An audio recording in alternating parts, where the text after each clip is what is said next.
It needs to be an important problem, make something that people want, and that those people can be you.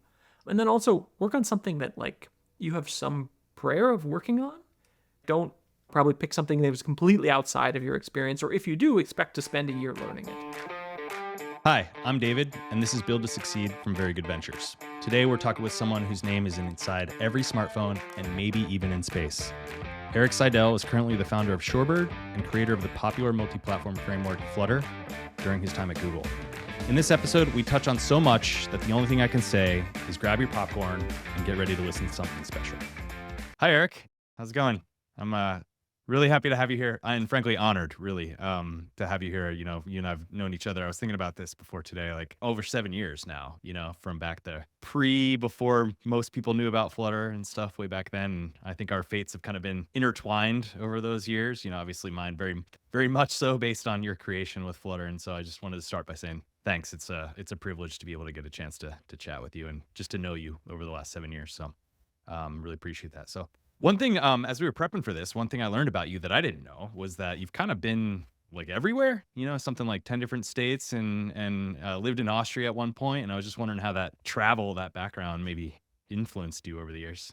Yeah, my parents moved around a lot, and yeah, I spent a couple years in Austria, and I don't know how it influenced me. I guess I got to see a little bit of America at least.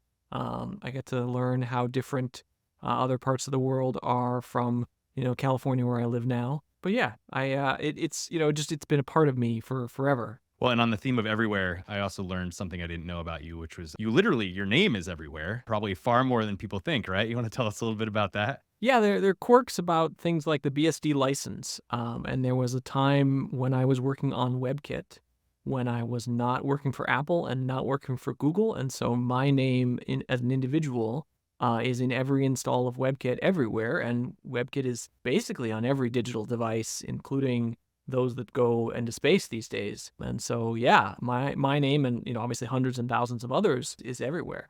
That's pretty awesome. Name in space and name in every smartphone everywhere, and probably more and more these days in terms of apps, right? Because I don't know if obviously you had a big influence at Google and with Flutter and a lot of the things you worked on there. So, and you were at Google for what, over 14 years? Is that right? Something like that. Yeah, something like that. I had a company a long time ago, and then I after that dissolved, I went to Google and I worked on Chrome, the original Chrome team.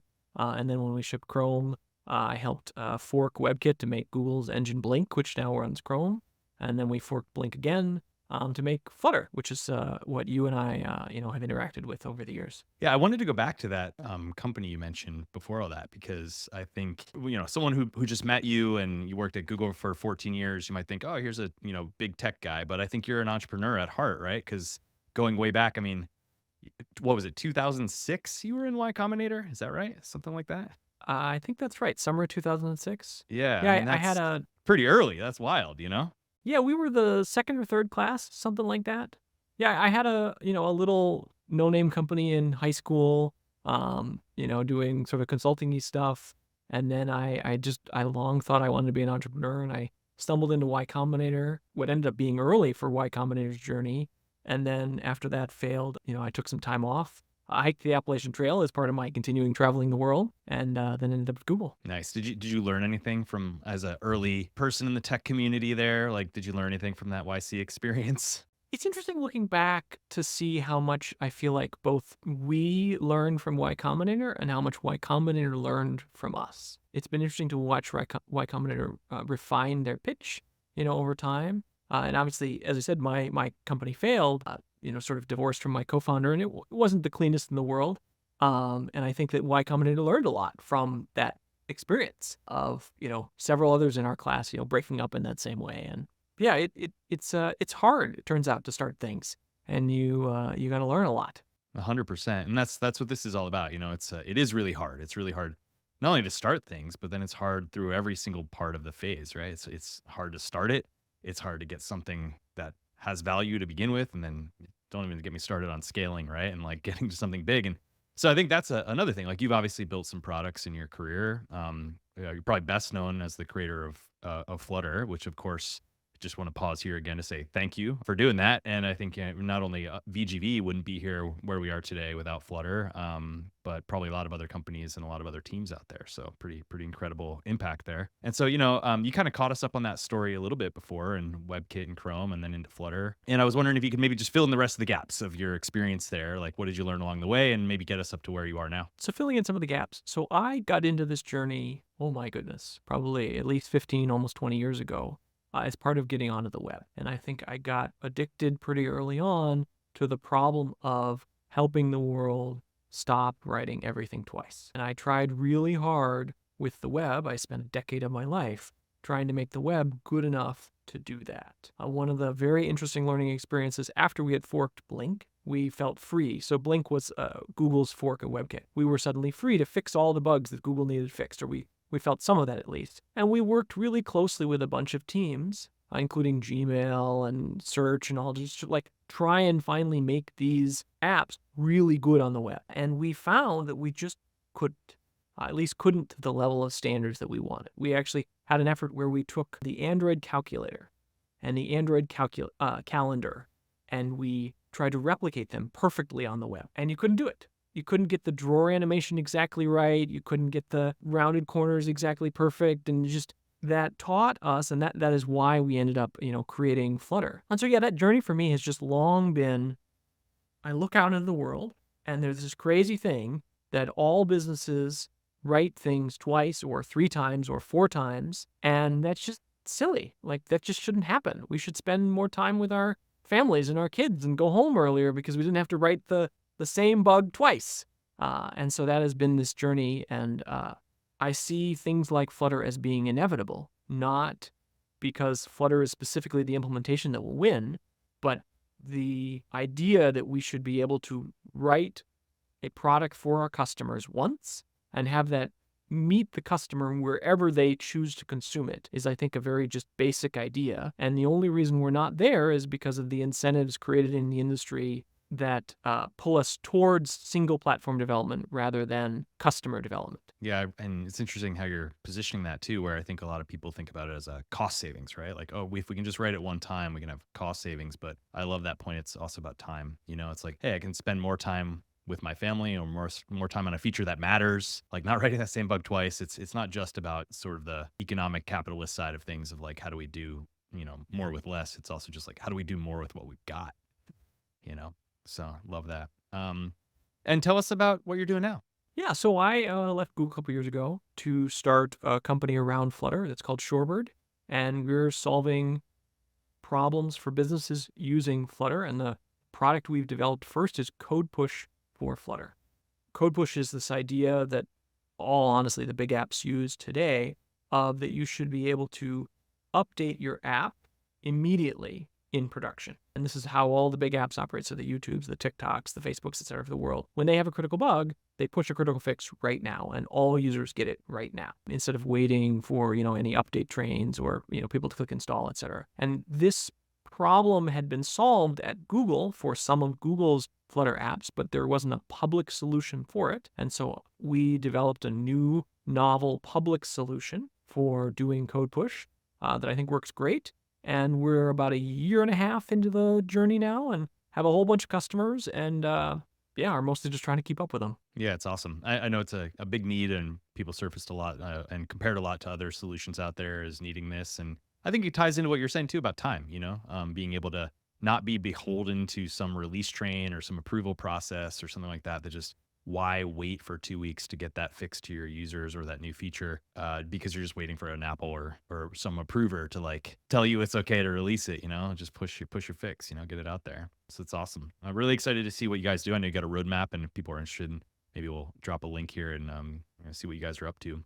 I want to really dig into like just the overall experience you've had in your career, because like we said, like Y Combinator, I know you started your career at Apple, you worked at Google for all this time, and you're back to doing a startup now.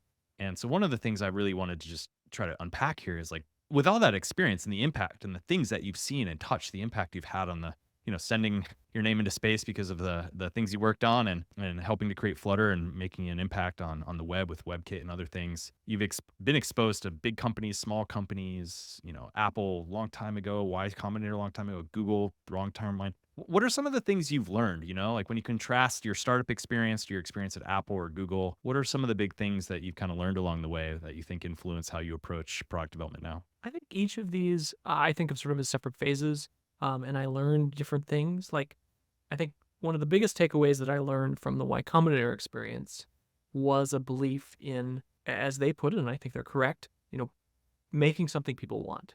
I think that this is a step that honestly most teams skip over. We skipped over in my company when I was doing a Y Combinator. We built a thing that nobody ever wanted because we just never talked to our customers. Yeah, so I learned a lot about building something people want from the Y Combinator phase. And it wasn't even the during, it was the after. It was that we had failed to do that. I think I learned a lot about focus from the Apple phase. I actually worked on a few different products at Apple, but I remember one of my earliest experiences at Apple was I was an intern. That was how I came. So I came as an intern, decided I liked the place, converted in the fall. But as part of the intern series, the executives would come and talk to us. And I had come late because my school let out late, and I only showed up for the last executive conversation, which was Steve Jobs. And Jobs came and talked to all the interns, and his whole point the entire time was that life is all about saying no. And I'm sure he's talked about this before. He said there's plenty of things. It's always easy to say yes to more things. It's all about saying no. It's all about focus. And you saw that embodied in Apple, that Apple was very good at focus. And I didn't really learn it while I was at Apple. I learned it while I was at Google. Google is good at many, many, many things. I would not list focus on that list. I think that I learned that in contrast, in the same way that I learned, watching the companies that were successful with Y Combinator versus ours, in that they had talked to their customers relentlessly and just focused on trying to build a thing that people want. And it's funny, actually, feeling it this time around. So I feel like we've done a pretty good job of building something people want. And the experience feels completely different. The experience I see many companies having and many startups having, and we had before, was one of constantly going to find customers. And obviously, I have a bunch of privileges and past successes that make some of that easy. We've built a thing that people want. And so finding customers has never been our problem. Customers have been beating down our door since we started this venture, 15 months ago. And our problem is all about how to deliver on the really difficult technical things that we're doing. I think a lot of especially early stage companies, or if you're just want to start a company or something, you feel like you've got this entrepreneurial drive. I think some people just look, where's there a business opportunity? Where's there a market to exploit or something? Or how do I get on this gold rush, of AI or whatever it is, and it's sort of like ideas with some pie in the sky idea of success without a real motivation. And I think also people think about product market fit, and it's like, I think some people think about that as, okay, we got to go out and just keep refining until we find the thing that someone wants. But yeah, I think what you're saying is, isn't it easier just to start by really identifying what people actually want, and maybe start there. So I think a lot of people start with the product, then try to find the fit, as opposed to try to work through the fit and figure out what the product might be. I think there's so many of these platitudes that smarter people than I have come up with, but one of them is that it's about, falling in love with the problem rather than the solution. And I think that, in many of my past phases, I've fallen in love with the solution rather than the problem. And I feel like with this, with Flutter and with Code Push, it's all about falling in love with the problem. Like, I want to solve this problem. It offends me. The world still writes everything twice or three times or four times. And, again, back to your comment about, it's more than just saving money. We all work on a budget, right? And whether that budget is your years on the earth, or the time that you're going to put on this project that you're on, or the money in your bank account, right? But we all work on a budget. When you find ways to do things better and more efficiently, you can stretch your budget. You can go so much further, and that's what I think we're trying to do. That makes sense. And I think also one of the challenges we might face with tools like Flutter and Shorebird and things where we can move faster is that I think then that creates more. People still need to have that focus on their idea. Like, to your point of build something that people want. If the tools become easy, where it's faster to iterate, faster to get something out, that doesn't mean you can just skip that step. You have to make sure you're still thinking about what the product is and does it have a reason to exist. Just because you can make it go faster or or put something out quicker. I think, we see this all the time. Like in our work, it's sometimes there's a business it's almost driven by a business need, or like we have to have this, not really going that next step of like, well, what do our customers actually want? Another thing I've seen that's kind of interesting, where Flutter creates this replatforming opportunity for people. And so I've had some people say, hey, this is actually an interesting time to rethink, like, what is our business today? Let's not build something based on the premise of the business we started 10 years ago, but let's go back and like, let's rethink, who is our customer? Like, what do they need? If we were going to start today, what would we do differently? And now we have this tool that allows us to move a lot faster to get there. So it's really cool. The focus thing is really interesting to me too. I think so many companies are really not great at focus. Is there something that you guys, or that you've done or been seen successful to help a team narrow down some of that focus? It's really hard, right? Especially in a big company, I would imagine, to navigate the politics and figure out like, what is the thing that we should do, and how do I say no to somebody if it's not the right priority? Just curious if you've developed any strategies over the years. I don't know that I have like scalable strategies, other than through cultural immersion, but I do have like patterns tricks that I play for myself. So one of them is I often question when offered a problem: is this a problem of success? Right? Is this a problem that we only get after some other unlock?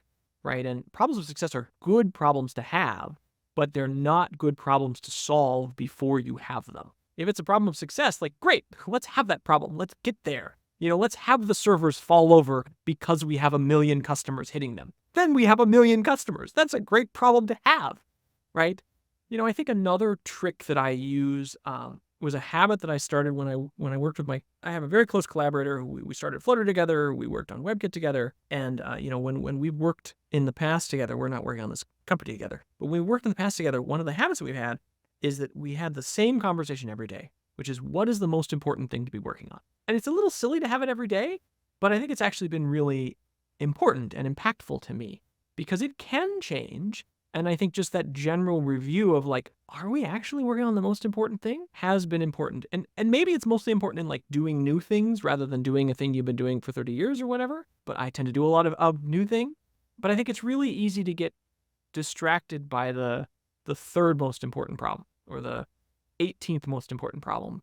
And if we aren't working on the first most important problem, like, what are we doing? Like, we're just wasting time. Some of those, I think part of the challenge, some of those first most important problems, they're hard. They're unclear, right? And so I think, especially in today's world where we have all these tools like, to manage your productivity and task lists and all these things, and a lot of people buying, it's very easy to go down to the third or fourth thing because you can see the solution kind of easier. And you can like, oh, okay, I can fix that today, and I can push that code and fix that bug or whatever and get a little dopamine hit because I accomplished something. And if you just keep doing those, it feels like you're making progress. But if you keep like that first most important problem hangs out forever, maybe you've like stunted your business by 5 years by not like doing that for 3 months, So those dopamine hits are important, and doing the little cleanup stuff is important. And those are the things that I often do as warm-ups. Like I do a lot of mentorship of engineers, but like one of the things that I do when I'm coming into a new problem space or a new code base is to do the little cleanup stuff, to do those dopamine hits, right? Because then you build momentum and stuff.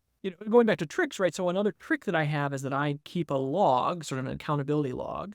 It's like a journal, effectively, of like the stuff that I do. It's my to-do list / journal. But the advantage of that is that I'm like constantly writing at the top of it, okay, what are the most important things to be working on?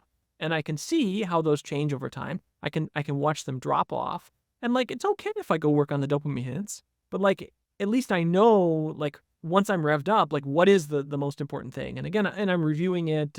But to your point, right, there aren't 8,000 things to do. There are 5. And figuring out what those 5 are and doing them, that's the important part. But it's not easy. And I think I have a quick question. Is that a physical notebook? Like, do you write it down on paper, or is it a digital notebook? You could not read my handwriting, with a handwriting expert. Like, I have an impossible chicken scratch. So no, I actually use a digital Word document or a Google Docs document. Yeah, no, I was just curious. Like, I'm kind of interested in how people kind of keep track, because it's so, like, these days you got Slack and Notion and Notes and all these, like, methodologies and stuff like Pomodoro and things and all these. And it's funny. I personally, I've gone back to sticky notes. Like, if you could see my desk right now, it's just literally littered with sticky notes, and that's how I kind of track stuff. But just curious, it's kind of an interesting thing. But I mean, those are extremely fascinating insights, and thanks for sharing those. I really really love that thinking, and I think you're right. A lot of people, I love that idea, especially about starting off with some of those small things. Don't get too worried about the fact that maybe you haven't tackled that hard problem. As long as you are mindful, like you said, to use it as a warm up, and then get you to a point where you can tackle sort of a trickier thing. I like that. We're human, right? Like this is a thing that I think I forgot when I was in my 20s doing my, first startup, right? Is that I think I forgot how human we all are. And like, you need to play the dopamine hits and you need to go take a walk and you need to like go get exercise and take care of yourself. I think trying to just grind it out, that's what we did in my first startup. And I just burned out after, 15 months of it. Working hard is important, but you also have to remember you're a human and take care of yourself, including letting yourself do the little things. That kind of dovetails into culture a bit, right? Because a lot of companies out there have this like grind mentality, like, hey, where you have to just work at an absolutely insane pace. We have crazy deadlines to hit.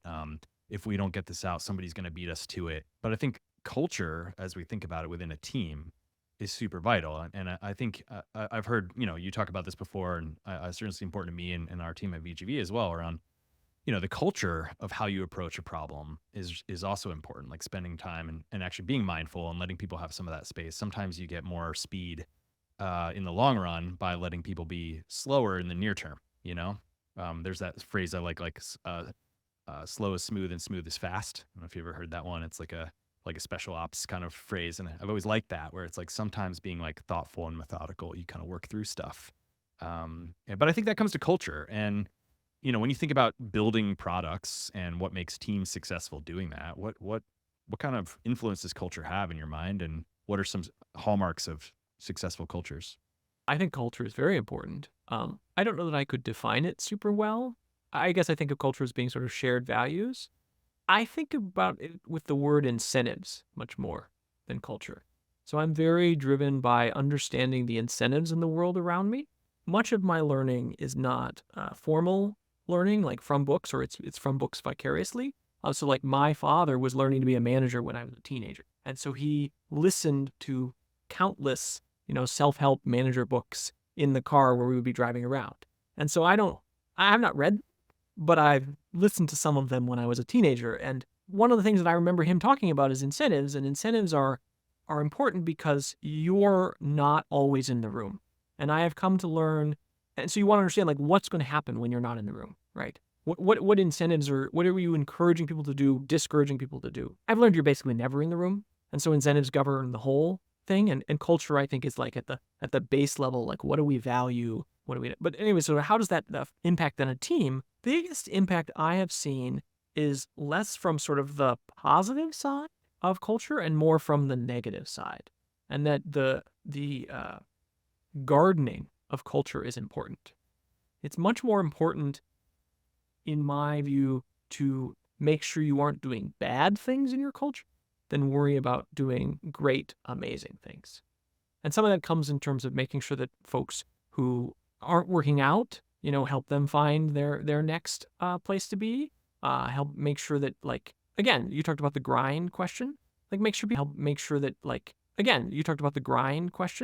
make sure people aren't killing themselves, in a way that is going to just burn people out. Yeah, I don't know that I answered your question, but that's where my thoughts run. It's there, and I think one of the things you have mentioned to me in the past is the concept of like culture debt as well. And I think people hear the phrase technical debt, and in the engineering space, at least, we kind of have some idea of what that means. That like the choices we've made are going to create like issues and slowness and things we're going to have to pay back with interest later. I hadn't heard anyone really phrase that before, like this notion of culture debt, that some of the choices you make on your team, like what does that do in the long run? So yeah, I think maybe that's a little bit of where you're getting at here too. It's like the choices you make and some of those negatives that you can instill in a company, they can be really costly if you're not careful. Well, I think this is particularly with people, right? I think one of the things that I have learned through managing relatively large teams is that the cost of having someone who's not working out is not the individual person, right? Even if you're getting 1% of what you should out of that person, the much bigger cost is on the team because it's on the changing of expectations for those around it. It's on the cost of people having to help them. It's on the cost of people wondering, oh, Joe isn't doing anything. Why am I doing something? Or, oh, I got to go clean up after Joe again. It's just like the costs are all externalized. And I think that was a big learning from having to manage a large team.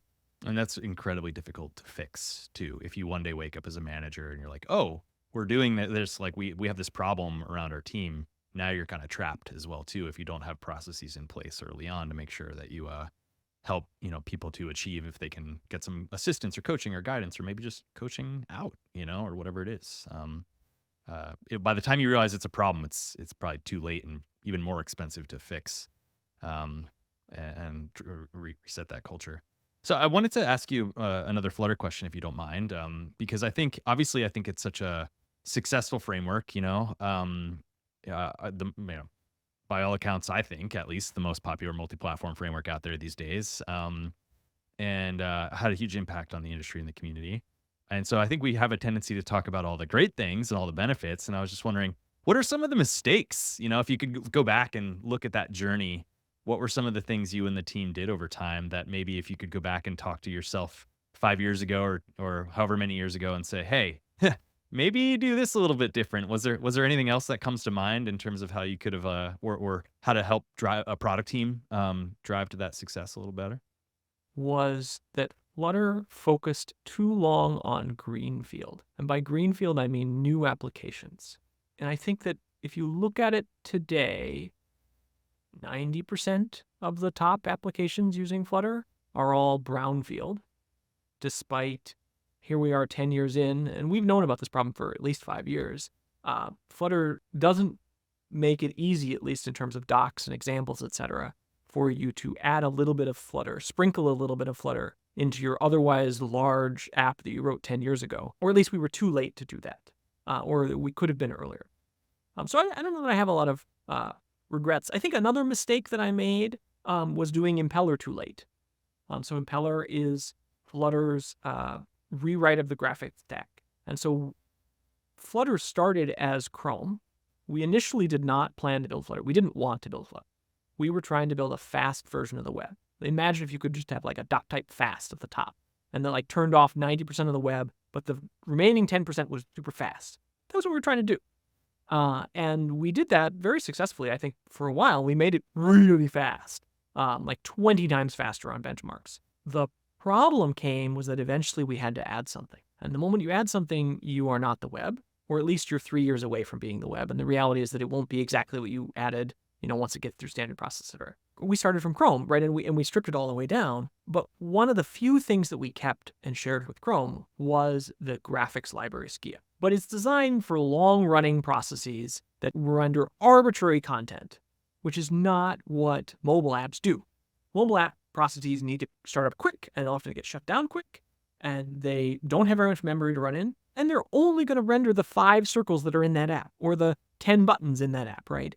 And so Impeller was moving in the same way that we moved. So you may not know this, but the original 3 versions of Flutter were all in JavaScript. We eventually rewrote Flutter in Dart when we moved to Dart. It wasn't called Flutter then, it was called Sky. But You could hear the collective shrieking of every Dart Flutter engineer there for a second, right? well, we moved off of JavaScript because it took 12 seconds to start an app on iOS. 12 seconds. Like, obviously, we couldn't ship that. And that was because there is no, or I don't know if this is still true today, but there wasn't at the time a JIT for JavaScript on iOS. And even if there was a JIT, you'd still be compiling the app while you launched it, which is just silly. Anyway, so we moved to Dart, which had an AOT, an ahead-of-time compiled mode. And Impeller is the same idea. Impeller is moving from just-in-time compiled graphics code to ahead-of-time compiled graphics code, which is exactly what you want for a mobile app. You want to be able to pre-compile your 12 circles you're going to draw in your app into super fast graphics code and just include it in your app. Anyways, we should have done that 2 years earlier. The leadership learning is that I was presented with a menu of option of the small, medium, and large. I chose the medium. And one of the learnings that I've had over years is that often when you're presented with an set of options like that, they all cost the same. Because the cost is not in the complexity of building the thing. It's the team change and it's the process change and so we should have started Impeller 2 years earlier, and the world would have been 2 years further along. I mean, you have the team, you have the time, and so it's going to cost time and team no matter what. So it's prioritizing which things you're going to get to. And this tracks with a lot of the things you've been saying about sort of prioritizing focus, choosing the tier one problem, that first order problem. But there's so many incentives in our lives and in our workplaces to make other choices, make that cheap choice or make that middle tier choice and leave the big thorny one, right? And we got a product manager who wants to ship a bunch of features but we got this one thing that's going to consume the entire team for a long time or something. And it's really hard to fend off against that. But having these stories, having this insight, right, helps you as a leader, as a manager to tell that story and say, maybe next time around, no, we gotta get on this faster because long run, this is going to help our exponential growth curve way faster than these smaller things. Yeah, I mean, in terms of success, right? In general, as you think about what you've worked on in the past and now where you are today, where you're building a new company and having a lot of customers and great team, and how has like your sort of definition of success changed over the years? And now, as you're, a kind of a founder again, but with this huge body of work and experience behind you. How do you think how's that shifted for you from early Eric to 2024 Eric? Early on, it was all about money. It was all about, feeling financially secure. I grew up, again, my father earned significantly more than his parents had because he was a doctor. And I looked at, how we lived growing up in Kansas, or whatever. And I was like, how the hell am I going to ever afford this?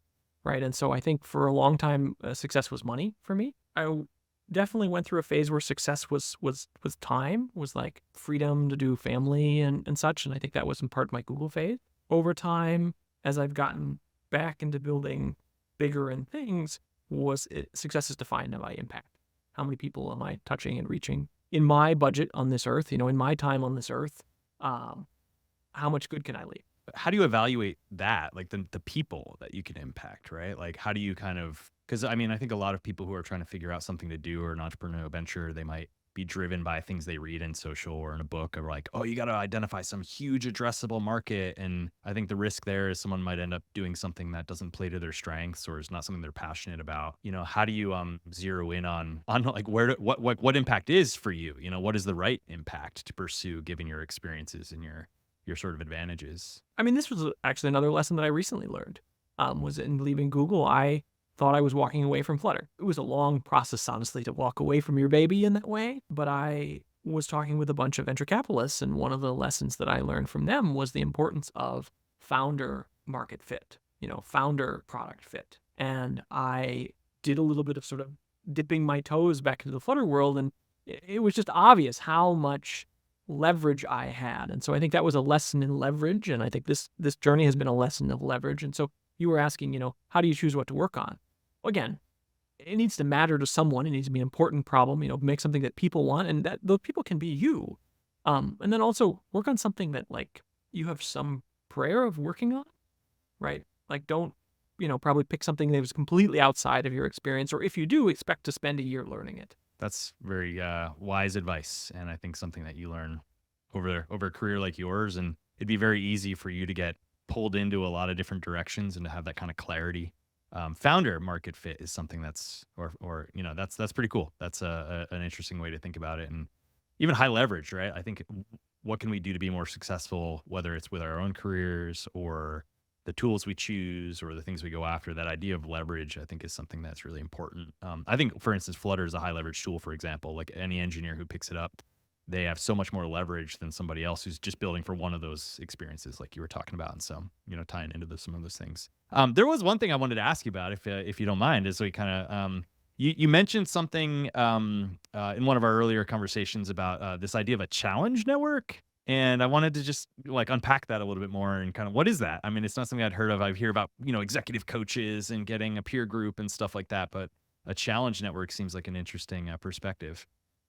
So this is from my wife, from one of the books that she's reading. My wife is a voracious reader and is currently reading through all the business books she can find. And I don't know which one it was from. But I liked the idea because I think otherwise the term, like peer coaching or mentor, they have this hierarchy involved in them, which that's not what mentorship is about for me. I have learned so much from other people who I think of as mentors, And often those mentors are even my reports. I feel like there's so many people to learn from who have different life experiences than you have. And so I think I'd like the idea of a challenge network, which is just a network of people who you are seeking out, challenge from. You are seeking them to learn things from them. And I guess I sort of have that, and I seek people who will challenge me and that I can learn from. Well, and in this ecosystem, there's that notion of like go out and fail, right? Like go out and like through failure is how you learn. And I think in a lot of our day-to-day interactions with our peers, our coworkers, our boss, our direct reports, people are, I believe at least that humans are generally nice, despite what you read on the news. I think generally like most people are good people and they want to help each other. And they also sometimes maybe don't want to like say that truth telling that is maybe a little bit critical or challenging, right? But I think it's so important because if we're saying on one hand, hey, you got to put a product out there and see if it works and, fail and move on. But in our day-to-day interactions with our peers and our trusted advisors, if we're also not creating situations where our ideas can fail, right? Or like you can ask me a question, I can fail to answer it because I don't know the answer yet. That's kind of what stuck with me is the relationship there of like, that idea of challenging with someone is like a nice way of saying, I'm going to encourage you to fail with your ideas, kind of, right? But in a way that's like friendly, not confrontational or something. And I think that's kind of interesting as a interpersonal way to get learnings from failure into your day-to-day life without feeling like a failure all the time. Well, this is awesome. I could probably spend another hour talking about failure because I think failure is super important. And I think it's a thing that we forget how to do as adults. If you ever watched a small child learn to walk, or learn to do anything, right? They just go out and fail constantly. And they fail so many times. And I think we adults are trained by whatever societal forces, etc., to, try something once and then avoid the failures that need to happen in order for us to learn. My example of this is Super Mario Brothers, the very first one. You put that controller in the hands. I did this with my kids when I think my daughter was 5 and the youngest one was like 3. And I got the little NES Classic and I booted up Super Mario Brothers. And what's the thing that most people do the first time they ever played the original Nintendo Entertainment System Super Mario? They run straight into that Goomba. They just like run straight into it. And within like 2 seconds, they're dead.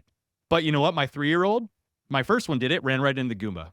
Second one, pick up the controller, jumped and squashed the Goomba. And so it's just like, if you don't have that failure, you're not going to learn. You're not going to learn how to squash the Goomba. Well, Eric, this is awesome. I really appreciate your time. I definitely agree. We could have a whole thing about just failure or about any number of topics in this conversation. So I definitely think I'm going to take some notes and go back and maybe zero in and maybe ask you to do this again sometime. But can't thank you enough. And again, just can't thank you seriously from bottom of my heart for my team, my family, everybody. Obviously, I think you've had a huge impact on the world and certainly on VGV and on me personally with your work and your effort. And it's just a pleasure to know you. And thanks so much for doing this. Thanks for having me. Thank you for joining us on Build to Succeed, a Very Good Ventures podcast. We hope you enjoyed exploring the insights and experiences of leaders who have mastered the art of building successful tech products. Please feel free to leave us a review wherever you listen to the podcast, and don't forget to subscribe to us for more episodes.